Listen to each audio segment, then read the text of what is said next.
അങ്ങനെയാണെങ്കിൽ നിന്റെ ജോലി തീരും വരെ നീ വീട്ടിൽ നിന്ന് മാറി നിൽക്കണമായിരുന്നു.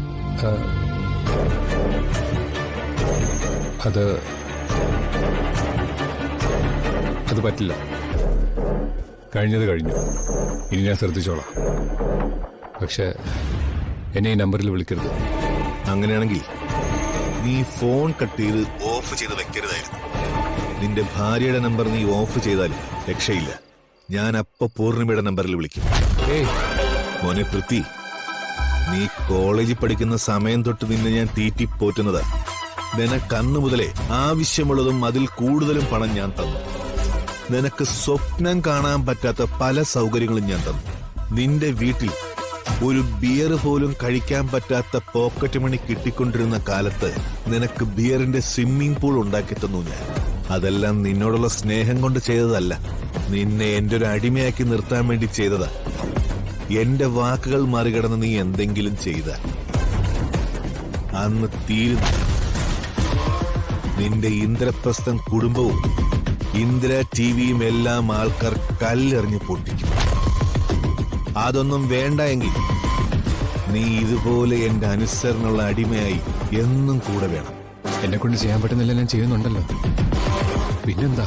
നീ ഒന്നും ചെയ്യുന്നില്ല. മാത്യൂസിന്റെ കാര്യം നടന്നില്ല, അയാൾ രക്ഷപ്പെട്ടു.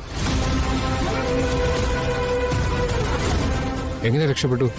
അതൊക്കെ നീ അയച്ച ആൾക്കാരോട് തന്നെ ചോദിക്കേ. നീ അയച്ചവനെ നേരിട്ട് ചെന്ന് കാണണം. ഉടൻ തന്നെ അയാളെ തീർക്കാൻ പറയണം. അല്ലെങ്കിൽ അവൻ തീരണം. രണ്ടിലൊന്നേ ഞാൻ കേൾക്കാവൂ. ശരി, ഓക്കെ? പക്ഷേ നമ്മൾ ഏതവസ്ഥയിലാ അവിടെ ചെന്ന് കയറിയതെന്ന് അവർക്കറിയില്ലല്ലോ ചെറിയച്ച. എന്തായാലും നമ്മൾ പ്രതീക്ഷിക്കാത്ത പലതും സംഭവിച്ചു. ഇനി അതൊന്നും ആലോചിച്ചിട്ട് കാര്യമില്ല. എത്രയും പെട്ടെന്ന് കിരണിന്റെ കാര്യത്തിൽ ഒരു തീരുമാനം എടുക്കണം. കിരൺ ചെറിയച്ചന്റെ മകനാണെന്ന് സമ്മതിച്ച സ്ഥിതിക്ക് ഇനിയും കിരണിനെ നമ്മളിൽ നിന്ന് അകറ്റി നിർത്തേണ്ട കാര്യമുണ്ടോ? കിരൺ എന്റെ മകനാ, അക്കാര്യത്തിൽ എനിക്ക് യാതൊരു സംശയമില്ല. പക്ഷെ ഇപ്പോഴത്തെ സാഹചര്യത്തിൽ അവനെ സ്വീകരിക്കാനോ അംഗീകരിക്കാനോ എനിക്ക് സാധിക്കില്ല. ഇതിപ്പോ സത്യം പറഞ്ഞ എന്റെ പുനർജന്മമാണ്. മരണത്തെ മുന്നിൽ കണ്ടിട്ട് തിരിച്ചു വന്ന സമയം, മരിക്കുമോ ജീവിക്കുമോ എന്ന് ഉറപ്പില്ലാത്ത സമയത്താ ഞാൻ സത്യങ്ങളെല്ലാം മോളോട് തുറന്നു പറഞ്ഞത്.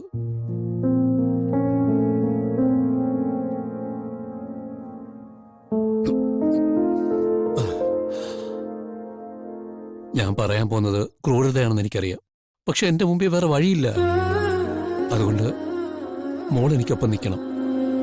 ഒരു കാലത്ത് ഞാൻ ജീവന തുല്യം സ്നേഹിച്ച ആളാ കിരണിന്റെ അമ്മ. അവളെ സ്നേഹിച്ച പോലെ ഞാൻ എന്റെ ജീവിതത്തിൽ ആരെയും സ്നേഹിച്ചിട്ടില്ല എന്നതും സത്യമാണ്. പക്ഷെ എനിക്കിന്ന് പറ്റിയ വലിയ തെറ്റിന്റെ പേരിൽ ഇപ്പം നമ്മുടെ കുടുംബത്തിന്റെ അന്തസ്സ് നശിപ്പിക്കാൻ എനിക്ക് സാധിക്കില്ല മോളെ.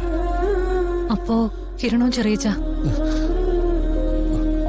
എന്താ വേണമെന്ന് എനിക്കറിയില്ല മോളെ. നീ എന്നെ എങ്ങനെയെങ്കിലും ഒന്ന് രക്ഷിക്കണം.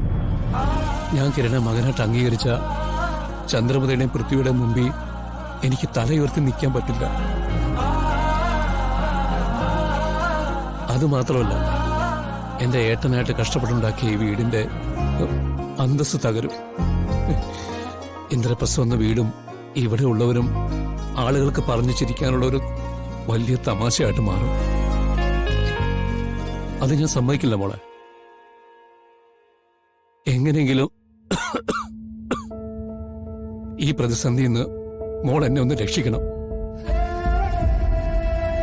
ഇക്കാര്യത്തിൽ ഞാൻ എന്ത് ചെയ്യാനാ ചെറിയച്ച?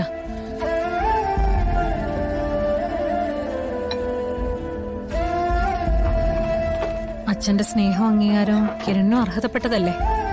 അത് കിരൺ ചോദിച്ചാ നമ്മൾ എന്ത് പറഞ്ഞു ഒഴിഞ്ഞു മാറും? കിരണിനെ ചേർത്ത് നിർത്താൻ മനസ്സോട് ഞാൻ ഒരുപാട് ആഗ്രഹിക്കുന്നുണ്ട്. പക്ഷേ ഞാനത് ചെയ്താൽ സംഭവിക്കാൻ പോകുന്നത് വലിയ പ്രശ്നങ്ങളായിരിക്കും.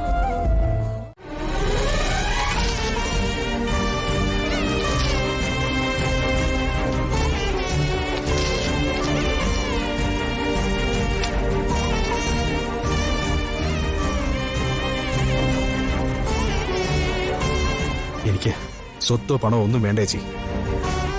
എനിക്കില്ലാത്തത് സ്വന്തമായ ഒരു അഡ്രസ്സാണ്. അത് മാത്രം മതി എനിക്ക്. എന്നെ എന്റെ അച്ഛൻ അംഗീകരിച്ചേ പറ്റൂ. മറ്റൊന്നും തന്ന് എന്നെ പ്രലോഭിപ്പിക്കാൻ ശ്രമിക്കണ്ട. ഇത്രയും വർഷം ഞാൻ അനുഭവിച്ച വേദന ആർക്കും മനസ്സിലാവില്ല. അതിനൊന്നും ഒരു പരിഹാരവും വേണമെന്നല്ല ഞാൻ പറയുന്നത്. പക്ഷേ ഇനിയും അതേ വേദനയും അപമാനവും മറ്റുള്ളവർക്ക് മുന്നിൽ ഞാൻ അനുഭവിക്കണമെന്ന് പറഞ്ഞ അത് സമ്മതിക്കാൻ എനിക്ക് ബുദ്ധിമുട്ടുണ്ട്. കിരൺ, ഞാൻ പറഞ്ഞു വന്നത് വേണ്ടേച്ചി, എങ്ങനെ പറയാൻ ശ്രമിച്ചാലും പറഞ്ഞു വരുന്നത് അച്ഛൻ എന്നെ അംഗീകരിക്കില്ലെന്നാണ്. അതെനിക്ക് ഒരിക്കലും ഉൾക്കൊള്ളാൻ പറ്റില്ല.